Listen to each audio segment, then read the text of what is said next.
नमस्कार दोस्तों, target with SD में आपका स्वागत है। आज हम लोग अंतर्राष्ट्रीय संगठन में नया पड़ाव मतलब क्या विश्व बौद्धिक संपदा संगठन के संबंध में जानने का प्रयास करेंगे। इससे पहले हम लोगों ने अंतर्राष्ट्रीय संगठन व संस्थाएं में दो अंतर्राष्ट्रीय संगठन को देख चुके हैं, एक ILO इंटरनेशनल लेबर ऑर्गेनाइजेशन और एक WHO वर्ल्ड हेल्थ ऑर्गेनाइजेशन को हम लोगों ने पिछले दो वीडियो में देखा है। आज हम लोग देख रहे हैं विश्व बौद्धिक संपदा संगठन के संबंध में। आज हम लोग जानेंगे विश्व बौद्धिक संपदा संगठन का शॉर्ट नाम होता है WIPO, WIPO, और WIPO का फुल फॉर्म होता है वर्ल्ड इंटेलेक्चुअल प्रॉपर्टी ऑर्गेनाइजेशन। मतलब क्या, WIPO का पूरा नाम क्या होता है? तो WIPO WIPO world intellectual property organisation. तो विश्व बौद्धिक संपदा संगठन का शॉर्ट नाम क्या है? WIPO। WIPO का पूरा नाम क्या है? World intellectual property organisation. विश्व बौद्धिक संपदा संगठन की स्थापना रचनात्मक गतिविधियों को प्रोत्साहित करने के लिए और बौद्धिक संपदा को संरक्षण देने के लिए 1967 में किया गया। विश्व बौद्धिक संपदा संगठन की स्थापना क्यों किया गया?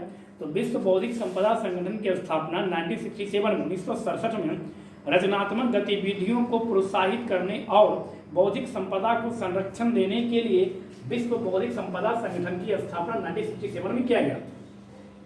विश्व बौद्धिक संपदा संगठन की स्थापना तो 1967 में हुई, लेकिन यह कार्य करना कब शुरू किया? तो विश्व बौद्धिक संपदा संगठन कार्य करना प्रारंभ किया 1970 से। और विश्व बौद्धिक संपदा संगठन जो है यह UNO की मतलब क्या संयुक्त राष्ट्र संघ की पुरानी एजेंसियों में से एक एजेंसी है। मतलब क्या, WIPO जो है वह UNO के पुराने जो भी एजेंसियां हैं उन्हीं एजेंसियों में से एक एजेंसी का नाम है WIPO। UNO का यहाँ पर नाम आया तो UNO की स्थापना संयुक्त राष्ट्र संघ की स्थापना सेकेंड वर्ल्ड वॉर के बाद हुआ था। सेकेंड वर्ल्ड वॉर खत्म कब हुआ था? 2 सितंबर 1945 ईस्वी को। प्रारंभ हुआ था 1 सितंबर 1939 ईस्वी को। और UNO की स्थापना हुई थी 24 अक्टूबर 1945 ईस्वी को। और प्रतिवर्ष 24 अक्टूबर को UNO दिवस मनाया जाता है। प्रतिवर्ष 24 अक्टूबर को UNO में विश्व बौद्धिक संपदा संगठन उसका संस्थान मतलब UNO का संस्थान कब बना या संस्था कब बना? तो 1974 ईस्वी में। UNO का संस्था कब बना विश्व बौद्धिक संपदा संगठन? तो 1974 ईस्वी में। कार्य प्रारंभ कब किया? 1970 ईस्वी में।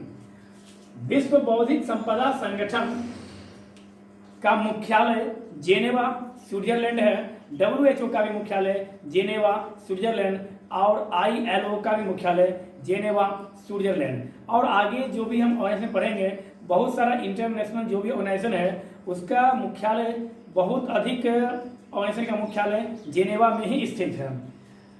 अब हम लोग देखते हैं कि विश्व बौद्धिक संपदा संगठन में कुल सदस्यों की संख्या कितनी है। तो UNO के जो सदस्य हैं मतलब क्या संयुक्त राष्ट्र संघ के जो सदस्य हैं वे सदस्य WIPO के सदस्य हो सकते हैं, लेकिन कोई बाध्य नहीं है। मतलब क्या ऐसा कोई नियम नहीं है कि जो संयुक्त राष्ट्र संघ का सदस्य होगा उसे WIPO का सदस्य होना ही पड़ेगा। मतलब क्या, कोई बाध्यकारी नहीं है, कोई बाध्यता नहीं है।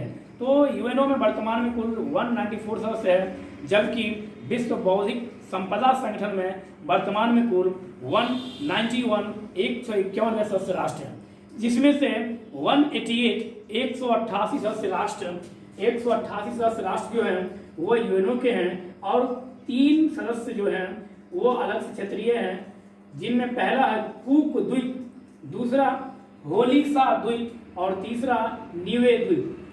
तो आपको इनका नाम याद रखना होगा। कौन सा? तो कुक द्वीप, होलिसा द्वीप और न्यूए द्वीप, यह 3 मिलाकर 188 प्लस 3 मतलब क्या, कुल सदस्यों की संख्या कितनी है? 191।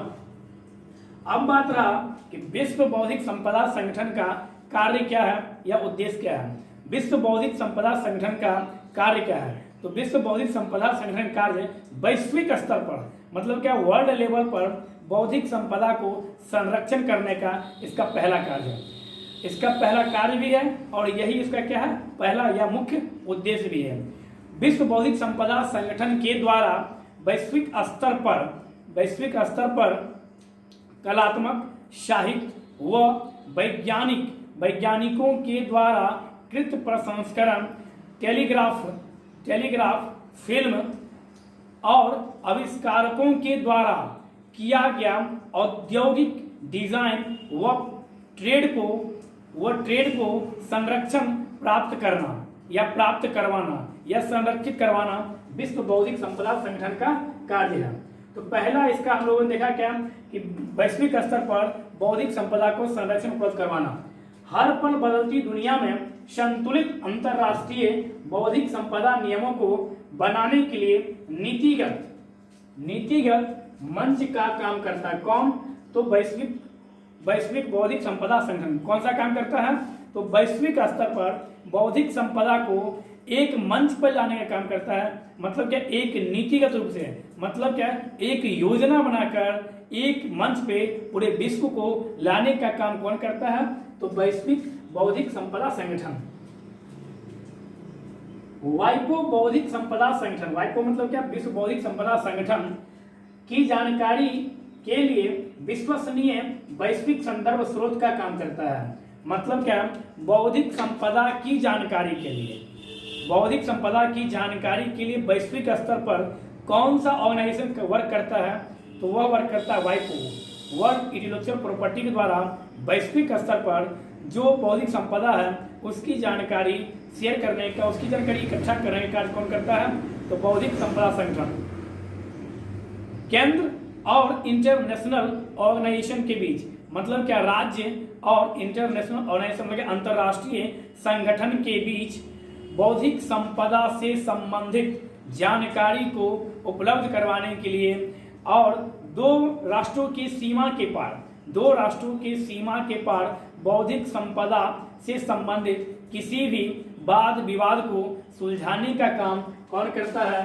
तो विश्व बौद्धिक संपदा संगठन। किसी भी देश में या किसी भी राष्ट्र के सामाजिक सांस्कृतिक व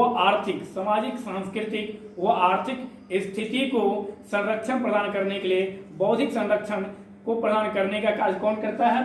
तो विश्व बौद्धिक संपदा संगठन। अब हम लोग देखते हैं विश्व बौद्धिक संपदा संगठन का सदस्य प्यारा भारत कब बना। तो विश्व बौद्धिक संपदा संगठन का सदस्य हमारा भारत 1975 में बना। कब बना? तो 1975 में। विश्व बौद्धिक संपदा संगठन के द्वारा कुल 26 प्रकार की ट्रीटी की गई है। ट्रीटी का मतलब होता है संधि। तो यहाँ से प्रश्न रहेगा कि विश्व बौद्धिक संपदा संरक्षण की कुल कितने प्रकार का विधि है या संधि है या ट्रीटी है? तो 26 प्रकार का। और प्रतिवर्ष 26 अप्रैल को बौद्धिक संपदा दिवस मनाया जाता है। प्रतिवर्ष 26 अप्रैल को बौद्धिक संपदा दिवस मनाया जाता है। 1978 में पेटेंट ट्रीटी, मतलब क्या? Patent treaty. तो इसका मतलब यह हुआ संपत्ति का जो बौद्धिक संपदा होता है, कहने का यहाँ पर यह मतलब है कि वैसा चीज जो मानव के मनोविज्ञान से, मतलब क्या? मानव के माइंड से तो विकसित किया गया है लेकिन उसे हम छू नहीं सकते हैं। मतलब यह जैसे पेटेंट, तो पेटेंट ट्रीटी, पेटेंट संधि कब किया गया? तो 1978 में। केंद्र व इंटरनेशनल ऑर्गेनाइजेशन या राज्य व इंटरनेशनल ऑर्गेनाइजेशन या राज्य और अन्य पक्षों के बीच एक साथ मंच पर विवाद की स्थिति में जो मध्यस्थता का जो काम करता है, मतलब क्या? मध्यस्थता केंद्र जो संधि हुई थी वह कब हुई थी? तो 1994 में। तो आज हम लोगों ने वाइपो के संबंध में देखा। अब यहाँ से प्रश्न क्या बनता है? तो सबसे पहला प्रश्न होता है कि वर्ल्ड इंटेलेक्चुअल प्रॉपर्टी ऑर्गेनाइजेशन का स्थापना कब हुआ था? दूसरा प्रश्न, वाइपो कार्य कब से प्रारंभ किया था करना? तीसरा प्रश्न, वाइपो का मुख्य कार्य क्या है? नंबर 4, वाइपो दिवस मतलब क्या? बौद्धिक संपदा संगठन दिवस प्रतिवर्ष कब मनाया जाता है? चौथा प्रश्न, वाइपो विश्व बौद्धिक संपदा संगठन यूएनओ का एक सदस्य कब बना? पांचवा प्रश्न, वाइपो में कुल कितने सदस्य राष्ट्र हैं यूएनओ के? और वाइपो में कुल कितने द्वीप हैं? तो 3 हैं। और अंतिम प्रश्न यह बनता है कि वाइपो जो है उसका सदस्य हमारा प्यारा भारत कब बना था? तो आज हम लोगों ने वाइपो देखा। इस प्रकार से हम लोग इंटरनेशनल ऑर्गेनाइजेशन में 3 प्रमुख संगठन को देख लिए हैं। धन्यवाद।